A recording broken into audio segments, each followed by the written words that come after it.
All right, let's start with this, the Yod Destiny card. So there's a destiny element to this relationship, and it's saying that this is something that you've needing to be working on. You will feel at times that this path is not necessarily clear. It's not mapped out precisely exactly how you imagine it to be. It's not, very clearly signposted. There will be aspects of the path which are unclear to you, where you literally have to go on faith and trust. But just know that everything will work out. It will be right for you. It's part of your destiny, You will feel a little bit out of step, or like you are on your own in the situation. So you may be subject to external influences where you expect to have some sort of support or advice or some sort of path to follow, but you're going to find that you're going to be on your own path. You're going to be, and the relationship is following that as well. You're going to be sort of on your own, in your own way, marching to your own drummer. So don't expect other people to be able to see what you see in the relationship or the path that you are following. This is your own path. You need to go to your inner GPS. You need to follow your own intuition and your own inner guidance so that you can track how to move forward. It's kind of a pioneering energy. It's got that element to it where you are, moving forward. You may have a few frustrations coming up for you and things like that. But what it does is it really is building up a lot of strength, and there is success on the other side of this. You just have to keep moving through through the challenges and through the cycles or whatever that is unfolding for you. Just keep moving forward, and you will get to the other side. You will reach your goal. So there is success on the other side of this. It just may feel like you're having to keep this quiet, or you're keeping things to yourself. Don't spread this around too much. Keep very much protect your energy, protect the energy of the relationship, and just sort of keep it sacred, because you're not going to get others able to identify with you and your path and the path of this relationship. They'll be doing their own thing, and you are doing your thing. So you just keep moving along in your path, even though you may not have support, or just keep it quiet. Just keep moving. You may be working in secret. You may be working in secret on the relationship. It may be kept quiet at this time, simply because there are factors which need to fall into place first, and you're still busy going through various processes. Okay, so it's saying keep the energy of the relationship sacred, keep it quiet, work on your own, in your own way, and follow your intuition and your inner guidance, and you won't go wrong. With Vesta here, she's saying everything to do with the home. Your household situation is improving either through a move or a healthy change in the occupants. So this could be you and your person perhaps coming together in a home, or you yourself are planning that. It depends on where you are in your situation. If you are sort of just starting out in this relationship, or you're only just coming into the beginning stages of it, or whether you've been in this relationship for some time already, depends on your particular situation. But there's some sort of change. Either someone is going or someone is coming into your home life, or there's a change, like a relocation or a move, or it could be just like a redecoration or a rearrangement of factors or situation in your home. And this is going to be better. It's going to be an improvement on what you have had. As I said, you could be welcoming this person into your home. You could be making preparations for that now. So it's saying that whatever is occurring to do with your home, or the preparation of that, or whatever it is that you're trying to achieve in your home life, it's going to improve with this shift or change. Okay, so for you, Sekhmet, be strong. You are stronger than you think you are, and your strength assures a happy outcome. So this is about letting go of any sort of victim mindsets, any fears, any worries, any negativity, basically. Let go of it now. She's saying that you have the inner strength, you have the ability to see this through. And this is what the Your Destiny card does kind of bring up as well. You've got the strength and the ability to see this through. You must just have a victorious mindset. Do not allow naysayers and skeptics to deter you from your path, from your reaching your goal. And this is another reason why I say that your destiny can sometimes do that. You can have people around you who are very negative or unsupportive, or just don't get it, what it is that you're trying to achieve in this relationship, or who you've picked, or whatever the situation may be. This is about you aligning with your goal, and setting your sights on what it is that you want, and just having a victorious mindset. Let go of all negativity, worry, any kind of concerns, any sort of consciousness which is negative. So let go of that, and rather have a very strong, very victorious mindset, positive thoughts, positive words, and so on, and you will achieve your goal. Now, the words, the communication, whether this is written or verbal, or whether it's contractual, or any kind of documentation, all of that is going to matter. The third house is all about messages. So you could be at this time giving a message out to your person, or you may be waiting to hear news coming in. But it's saying that you need to communicate, okay? But you need to communicate in a positive and strong manner. And as I said, let go of any victim or negative consciousness. This can also be about receiving news. As I said, you may be waiting for documentation or a contract or something to come in at this time. And again, just have a strong mindset, have a victorious mindset, and you will achieve your goal. And this can also be about body language. As I said, just keep focused on your goal. With your destiny, this is a destined situation. It's destined. It's part of what you've come here in this lifetime to sort through, or to come together with your person. So this is a very specific path that you're on. So think about your body language. Emit positive vibrations at this time as well. And this can also be about electronics. So you may be communicating electronically, to do with these documents and contracts, or to do with communicating with your person.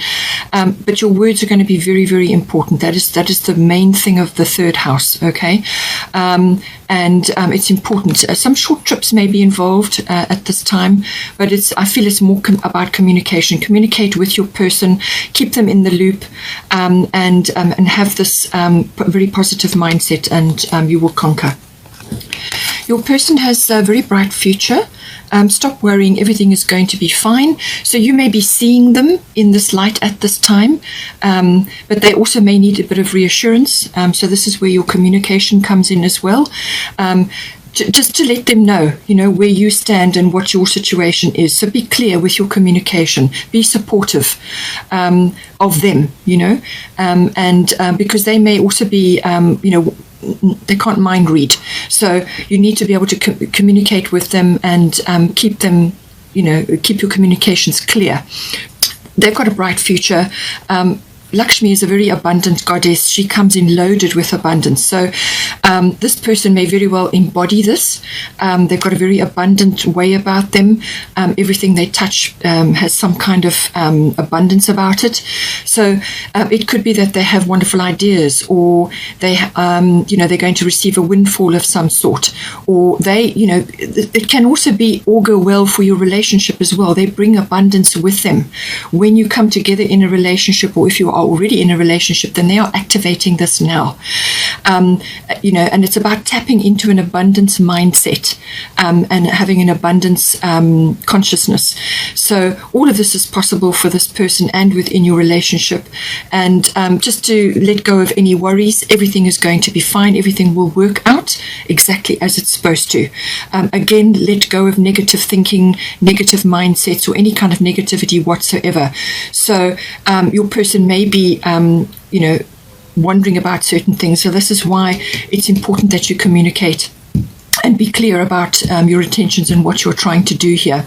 With Taurus, this is very much a card about stabilizing the energies, and it's also got a very abundant aspect to it. Taurus is very grounded, very practical, very systematic. So this person could be exhibiting all of these qualities. And they also, being close to the earth is important. Anything to do with property is important. And doing sort of, hikes, spending time in nature, anything like that is going to be important for them.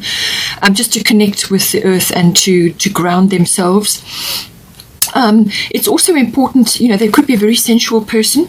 Extremely sensual, because Taurus is like that. They like all kinds of sensual activities, and they like to have their home comforts and things around them which are help them to feel abundant and to feel sort of secure in the environment. So this is about security. It's also about embedding themselves down into their security. It's about the accumulation of worldly goods or material items, or just, it could even be money at this time. So money matters may be important for them at this time, but certainly very grounded person, sensual, and they've got a sort of an abundance aspect to them, which is going to shine through.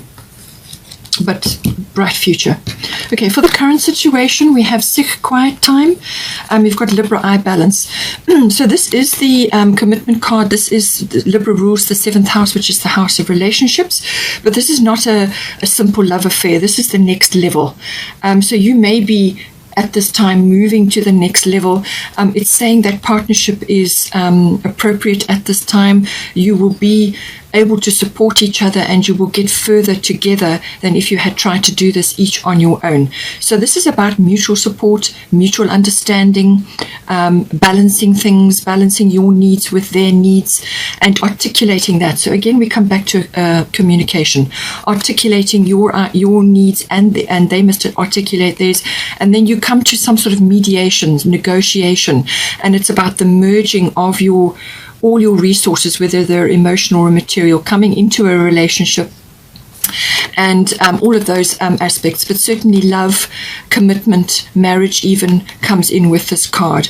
But it is certainly about the partnership, about coming together in a relationship. It's a commitment involved here. This is, as I said, it's not a fly-by-night thing. This is much more, much deeper, and more long-lasting. With Sikh quiet time, take some quiet time alone to rest, meditate, and contemplate. So I feel that with the Yod Destiny card, there are some aspects which are still being worked out, or you can't see fully. And you may be the kind of person that wants to have everything laid out for you, but that may not be the case with Yod Destiny card around. The universe can see all and has aspects which have yet to play out, or you just don't see them all yet. But this card is saying that when you take some time alone to rest and meditate and contemplate the situation, you will come to the answers. The answers will come to you, and you will make sense of the situation. You will feel stronger because you're in touch with your intuition and your own inner guidance, which is what the Yod Destiny card is all about. It's about connecting to your inner GPS so that you can navigate the path forward, even though it may be unknown. So this can also be relating to external situations around your relationship. There are a lot of things shifting and changing at the moment for everybody. So you may not be 100% clear where everything is headed, because that is the state of the world right now. So this is why you need to spend time on your own in contemplation, in meditation, whatever it may be. You can even be going for a walk. It can be a moving meditation, some sort of handcraft, art, whatever it is that you like to do, because Libra does cover the arts as well. So there may be some artistic things that you can do to keep you in the present moment, which is where all the decisions are made and where your future is decided. It's in the present moment. It's not in the past, and it's not in the future. It's now.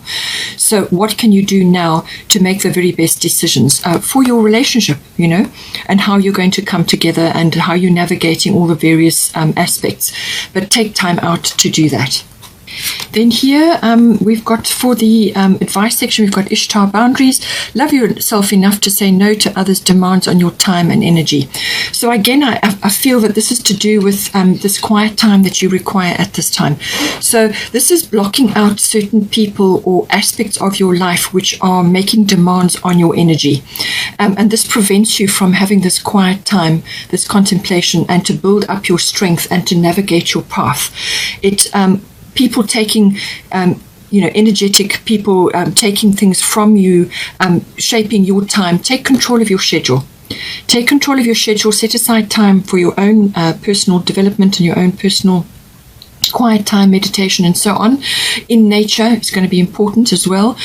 And set boundaries in place so that you are allocating that time for yourself.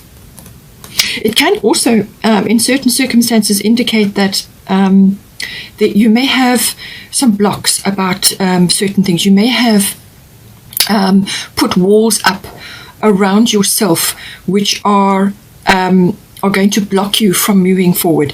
So just ensure that the boundaries that you do have in place are appropriate for keeping your relationship sacred, for keeping your communication sacred with this person. So it's about nurturing that and creating a strong and sacred boundary around it from others who are just want to take energy from you or from the relationship, or have negative they're dealing with their own stuff and they project it onto other people. So just be careful with that. Be careful also that you haven't put up walls from previous experiences or previous situations which are blocking you from moving forward. And this can be fears, fearful sort of situations which have developed from the past, which you've built yourself such a strong wall that nobody can get in, and love can't get in either. So just examine that, spend time in contemplation, and make sure that that you are not blocking the person from being able to connect with you, which also comes up, under the third house. And this is about your communication. So communicate about your boundaries. Communicate, your boundaries with others, and communicate about, your situation with your person. Discuss things, get things clear so that everybody knows where they stand. Okay. With Jupiter return benefits, this is saying that something from the past is going to come back to you. Something that you thought has kind of, it just never materialized, or it never happened for whatever reason. It got shelved, or something else took its place, or something else took priority. So something from the past will probably come back to you now, and it's going to bear fruit. So this is going to bring benefits with it. And so just be open to that. So make sure that your boundaries are not blocking out your abundance, because Jupiter brings abundance. Okay. So Jupiter is when it comes around like this, it's a return. So it's something from the past coming back to you now, and it's going to bear fruit, and it's going to bring abundance into your life. Some sort of massive opportunity, or just a series of opportunities. The energy is fairly fast moving, so make sure that when you see the opportunity, or if you need to speak up to anchor this relationship, or to anchor aspects of your your relationship going forward, make sure that you speak up and you anchor these benefits down, because they can just be around for a while. And if you're complacent, or you have set up too many strong walls, you can't connect with them. So make sure that you take every opportunity, follow it through. Some will bring you exactly what you require, and others may be part of a longer journey. So just see how that comes for you. But this is about bringing joy back into your life, happiness, faith, whatever it is that you want to bring into your relationship. Jupiter return can do that for you. So this is the return of joy, happiness, abundance, benefits, opportunities, love. Even it can bring all these things back into your life, and then you need to actually anchor them down. You need to actually secure those benefits when they appear. For the potential, we've got Sulis bodies of water, and you've got 8th house endings and beginnings. So it looks like you're going through some sort of transitionary cycle. So it could be to do with your home. Perhaps some aspect of your home is changing, because the 8th house is about some part of your life is ending and a new part of your life is beginning. So it's like the end of a chapter and the beginning of a new chapter. So there are aspects of the 8th house which need to be let go of. You need to let go of certain things to make room for the new. Okay, so that is what that is the energy of the 8th house. It's also about rebirth or regeneration. So it could be the renewal or the rebirth of something, and it can also be it's sort of the birthing of something. So this can be the birthing of the new, the birthing of your new beginning or your new chapter in life. So but there's a regeneration element, and then there's a birthing element as well. And then there's also the element of letting go of things to make way for the new things. Some of the old things may leave quite abruptly. And you will have to really work things out. But it's also, the 8th house comes after the 7th, and this is about the nuts and bolts of when you come together in a relationship. And this is normally the material and emotional resources when they come together. How are they going to come together? How are you going to do that? So all of that gets discussed under the 8th house. 8th house is also about sexuality. So you could be having a regeneration or a renewal of that. Through your relationship. The 8th house also has a strong financial element to it. So you could be rearranging your finances, changing certain things. So this could be the end of something and the beginning of something else. You could be shifting and changing your investments. Taxes come in with this. So it's got a strong financial element, accounting and banking. It can also indicate some sort of ego death as well. So this can be the death of aspects of yourself which no longer serve you. Okay, so those have got to go to make room for the new relationship or the new feelings that are coming to you now, opening up new chapter for you. It can, in some circumstances, be that you are dealing with either, inheritances or legacies. Okay, that can also come in with this. So overall, it's got a regeneration, it's got a renewal aspect to it, it's got a birthing element, it's got an ending of something and a beginning of something new, and there's a financial aspect coming in for this as well, and obviously sexuality. Then under Sulis bodies of water, spend time near water such as a lake, river, or the ocean to recharge your batteries. So with various things going on at this time for you, in between you're going to need to spend time near a water body. So that can be whatever's close to you, wherever you can get to, whether it's a stream or a lake or the ocean, wherever you can go. Spend time there, whether it's a weekend or perhaps take a holiday and go to a water body. Spend time somewhere near to a water body, because all water bodies have a very strong spiritual element, so they replenish you.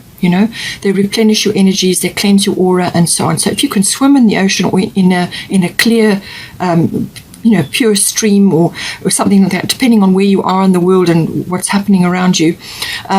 It's also, if you can't get to a water body, then make sure that you're drinking enough water, that you're replenishing your body, and you can do salt water. You can put coarse salt crystals into your bath to cleanse your aura and to just regenerate you. It's a wonderful cleansing element to it. But just saying that it could also be that you are relocating to a water body. That can also come in with this card. So it could be that this is going to be a better situation for you. It's going to be better for you to be closer to the water, to that element, to that spiritual body. Or you could be spending time there as a vacation or a holiday or just a break, or taking regular walks and so on next to a water body. But it's going to replenish you. You need to replenish your batteries at this time to tackle various changes and situations which are unfolding for you at this time. And then just remember to trust your inner intuition, your inner guidance, and your person, and convey this communication to them. Convey this trust. Convey what it is that you want to say, and communicate with them in such a way that everybody knows where they stand. If you enjoyed that, please take care, and I will see you next time. And have a wonderful month.